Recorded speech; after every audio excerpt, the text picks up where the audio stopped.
Midnight Hollow. Subscribe for more horror stories. Watch and press the bell icon.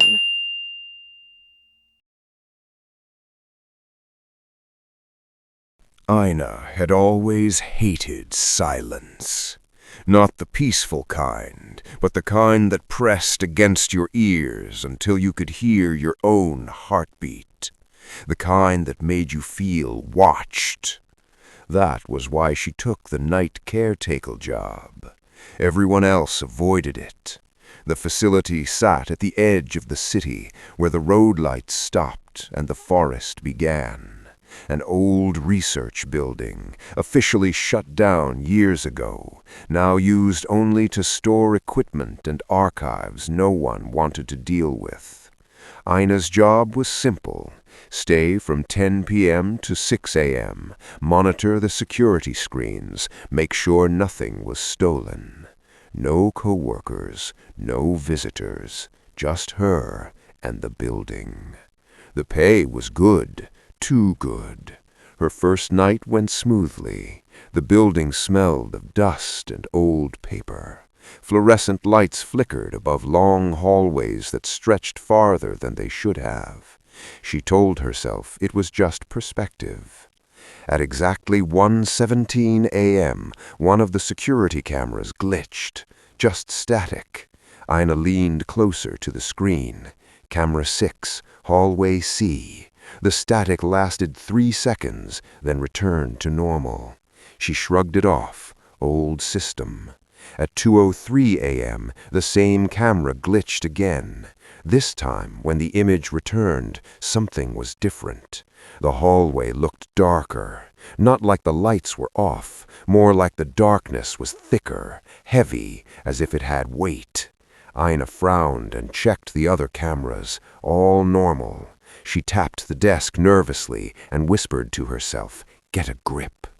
At 2:11 a.m., she heard footsteps, not from the speakers, from the hallway behind her. Slow, bare, dragging slightly. Aina froze. The rule was clear. No one else should be inside, ever. She turned slowly. The hallway behind the security room was empty, lights on, quiet. When she turned back to the screens, camera 6 showed something new. A figure standing at the far end of hallway C, too tall, too thin, facing the camera. It didn't move. Aina's breath caught. "Hello?" she said softly, feeling stupid. The speakers crackled. A sound came through. Breathing. Not mechanical, not distorted. Human breathing. Close. Camera 6 suddenly zoomed in on its own. The figure's face filled the screen. No eyes, just smooth skin where eyes should be, and a mouth stretched too wide, smiling. Aina screamed and fell back from the desk. The monitors went black, all of them. The room plunged into darkness. Then a voice whispered behind her. "Aina." She spun around. Nothing. Lights flickered back on. Screens rebooted. Camera 6 showed an empty hallway again. Her heart pounded so hard it hurt. She told herself it was stress, hallucination, fatigue. But when she checked the logbook, her hands started shaking. Someone had written a new entry, in her handwriting. 2:11 a.m. I am inside now. Aina didn't remember writing that. She grabbed her bag, ready to leave. The exit door wouldn't open. Her keycard beeped red. The intercom crackled to life. "Aina," the voice said again, calm, familiar, almost comforting. "You're not allowed to leave yet." She backed away slowly. "What do you want?" she whispered. The lights dimmed. "All you have to do," the voice said, "is remember." The screens turned back on. They no longer showed hallways. They showed her. Aina at different ages, Aina sitting in a small room crying, Aina standing beside a hospital bed, Aina staring at a forest at night. Memories she never spoke about, memories she tried to bury. "I don't understand," she sobbed. The voice softened. "You left us here." The temperature dropped sharply. Her breath fogged the air. From the hallway, something began crawling toward the security room. Not walking, dragging itself, bones cracking with each movement. Aina pressed herself against the wall. "I didn't know," she cried. "I didn't know you were still here." The crawling stopped right outside the door. Silence. Then a knock. Gentle, polite. "Aina," the voice whispered, now layered with many voices beneath it. "You promised you'd come back." The door handle began to turn. The walls started bleeding, dark stains spreading like roots. Her chest burned. Her memories flooded back. The accident, the fire, the people trapped inside this building years ago. She escaped. She never looked back.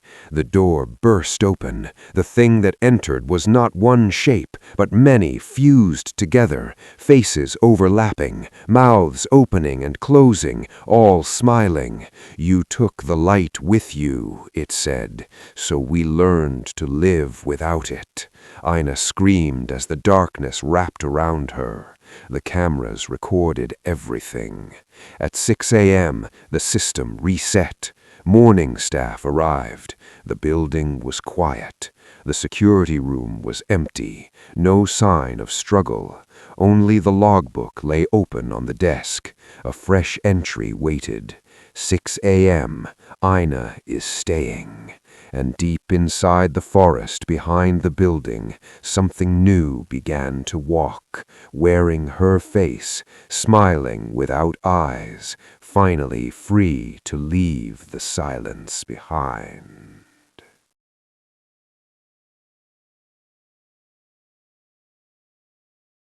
The forest trail was supposed to be easy, a straight path marked on the map, a quiet place Aina chose because she wanted silence, real silence, the kind cities never give.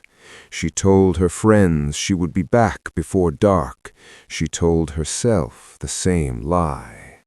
By the time she realized the sun was sinking too fast, the trees had already changed. They stood closer than before, taller. Their branches leaned inward, tangled like fingers locking together. The air felt heavier, damp, pressing against her chest. Aina stopped walking and listened. No birds, no insects, not even wind. Just her breathing.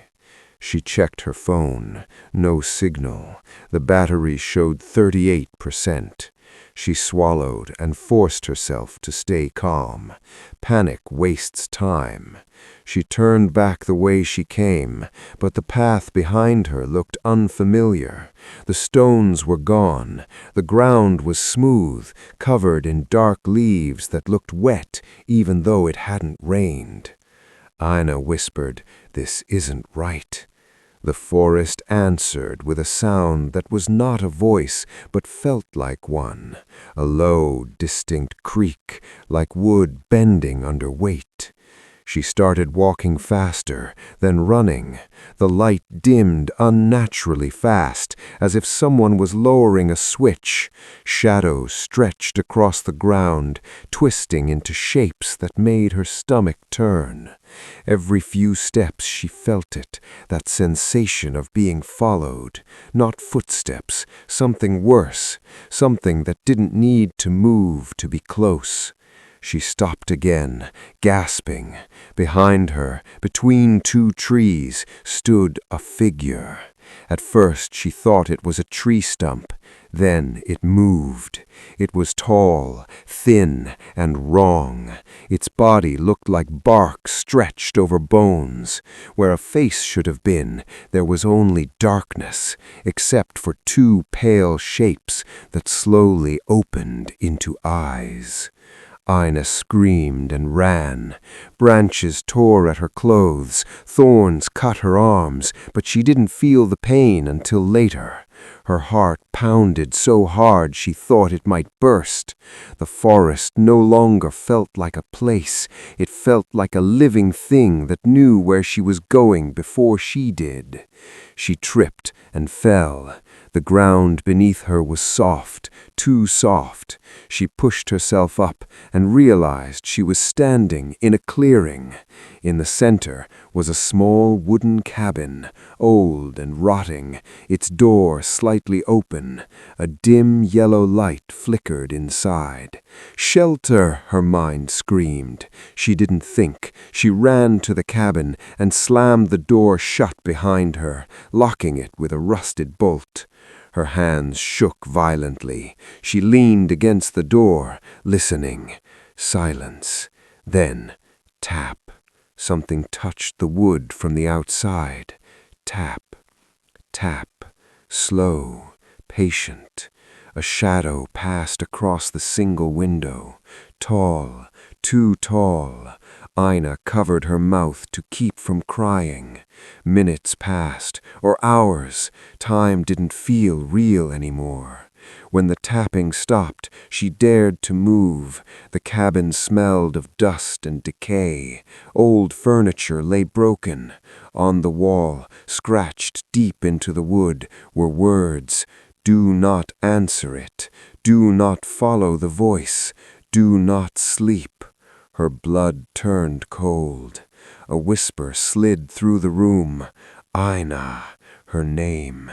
She spun around. No one was there. "I know you're tired," the whisper said. "Now closer. Your mother is worried." Aina froze. That voice, it sounded like her mother. Tears streamed down her face. "Stop!" The window darkened as something leaned close. The glass fogged, and a shape pressed against it from the outside. A face formed, almost human, almost. The mouth moved. "Open the door." Aina backed away, shaking her head. "You're not real." The smile widened unnaturally. "We're very real. You just came late." The light inside the cabin flickered violently. The whispering grew louder, layered, dozens of voices speaking at once. The walls creaked, the floor vibrated. Then everything went silent. Her phone buzzed. She looked down in disbelief. A notification, 1 bar of signal. A message preview peered from an unknown number. "You can still leave. Just follow the path behind the cabin." Her heart raced. It could be a trick. Everything here was a trick, but staying felt worse. She unlocked the door and stepped outside. The forest had changed again. The cabin was gone. Behind her stretched a narrow path, lit by faint, unnatural moonlight. The trees leaned away from it, as if afraid. Aina walked. Every step felt watched. She heard movement in the darkness, felt breath near her neck, fingers almost brushing her hair, but nothing touched her. Then she saw lights ahead, a road. She ran, crying, laughing, almost hysterical. She burst out of the trees and collapsed onto the asphalt as headlights approached. A car stopped. A man got out, shouting, asking if she was okay. She couldn't answer. She just sobbed. They took her to the hospital. The doctor said she was dehydrated, shocked, lucky. The rangefinders searched for the cabin. They found nothing. Weeks passed. Aina tried to return to normal life, but something inside her had changed. She couldn't sleep in the dark anymore. Trees made her anxious. Silence terrified her. One night, as she lay in bed, her phone buzzed. 38% battery. No signal. A message appeared. "Welcome back. You left something behind." Her chest tightened. She felt it then, a pressure under her skin, like roots slowly tightening around her heart. From her open window, the wind carried a familiar smell, wet leaves, old wood, and somewhere too close, the forest whispered her name again.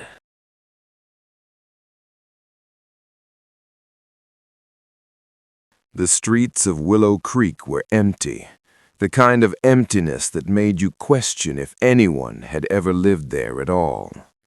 Streetlights flickered in a broken rhythm, casting long shadows that swayed like they had a mind of their own. It was here, in the middle of nowhere, that 22-year-old Aina Carter found herself stuck, her car broken down, her phone with barely any signal.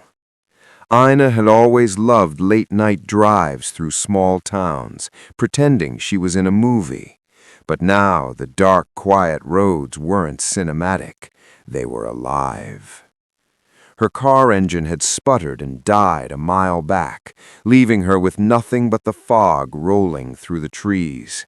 The nearest house looked abandoned, but it was the only place with light. She gripped her jacket tight and walked up the cracked sidewalk. The front porch creaked under her weight, and the door was slightly ajar, as if someone had been waiting for her.